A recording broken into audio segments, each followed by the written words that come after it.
Sitten Heinolaan, jossa on otettu koira mukaan antamaan hammasvalistusta lapsille. Orvokki-koiran kanssa lapset opettelevat hampaiden pesua ja terveellisiä ruokailutapoja. Koiran hampaiden hoidon uskotaan myös vähentävän hammaslääkäripelkoa.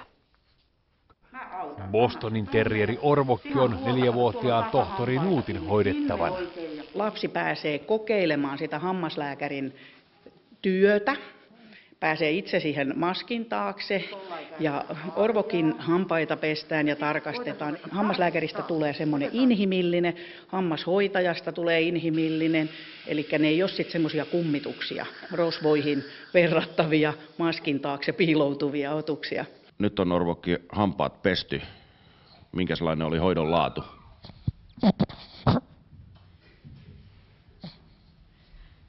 Jäikö jotain hampaankoloa? Siis puhdasta tuli. Orvokki kiertää Mario Suosalon kanssa heinolalaisia päiväkoteja. Lapsiin valistus tuntuu tehoavan.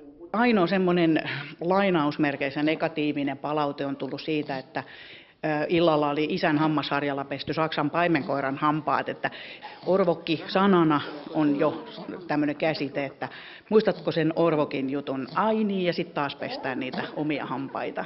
Lasten lisäksi jopa tämmöiset vanhemmat mummelit tuolla keskellä metsää tulee vastaan ja kysyy, että onko tämä se hammaspesukoira Orvokki, että hän on kuuluisa. Ja se, että sanotaan näin, että kun se on erilaista tapahtumaa, niin se on otettu ilolla vastaan.